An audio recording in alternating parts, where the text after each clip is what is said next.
สวัส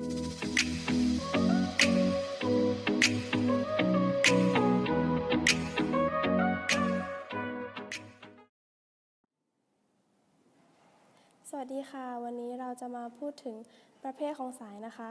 ปัจจุบันมีสายสัญญาณที่ใช้เป็นมาตรฐานในระบบเครือข่ายคอมพิวเตอร์อยู่3ประเภทที่ 1 คือสายคู่บิดเกลียว 2. สายโคแอ็กเชียล 3. สายใยนำแสงประเภทที่ 1 สายคู่บิดเกลียวในแต่ละคู่ของสายทองแดงซึ่งจะถูกพันกันตามมาตรฐานเพื่อต้องการการรบกวนจากคลื่นแม่เหล็กไฟฟ้ากับคู่สายข้างเคียงได้แล้วผ่านไปยังสายเคเบิลเดียวกัน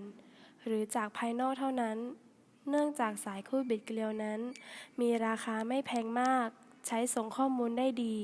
แล้วน้ำหนักเบาง่ายต่อการติดตั้งจึงทำให้ถูกใช้งานอย่างกว้างขวางตัวอย่างคือสายโทรศัพท์สายแบบนี้คือ 1. สายคู่บิดเกลียวชนิดหุ้มฉนวนเป็นสายคู่บิดเกลียวที่หุ้มด้วยฉนวนชั้นนอกที่หนาอีกชั้นเพื่อป้องกันการรบกวนของคลื่นแม่เหล็กไฟฟ้า 2. สายคู่เกลียวชนิดไม่หุ้มฉนวนเป็นสายคู่บิดเกลียวที่หุ้มด้วยฉนวนชั้นนอกด้วยซึ่งบางทีก็หุ้มอีกชั้นซึ่งทำให้สะดวกในการโค้งงอแต่ก็สามารถป้องกันการรบกวนของคลื่นแม่เหล็กไฟฟ้าได้น้อยกว่าชนิดแรกคือประเภทที่ 2 สายโคแอ็กเชียลเป็นตัวกลางการเชื่อมโยงที่มีลักษณะเช่นเดียวกับสายทีวีที่มีการใช้งานกันอยู่เป็นจำนวนมากไม่ว่าจะใช้ในระบบเครือข่ายเฉพาะที่และใช้ในการส่งข้อมูลระยะไกลระหว่างชุมสายโทรศัพท์หรือการส่งข้อมูลสัญญาณวิดิทัศน์ประเภทซึ่งสายโคแอ็กเชียลที่ใช้ทั่วไปก็มีอยู่2ชนิดคือ50โอห์ม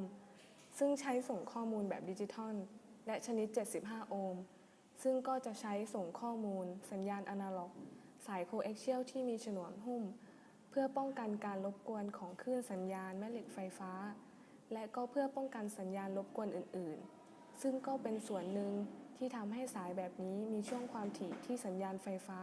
สามารถส่งผ่านได้กว้างถึง500เมกะเฮิรตซ์จึงสามารถส่งข้อมูลด้วยอัตราของการส่งสูงขึ้น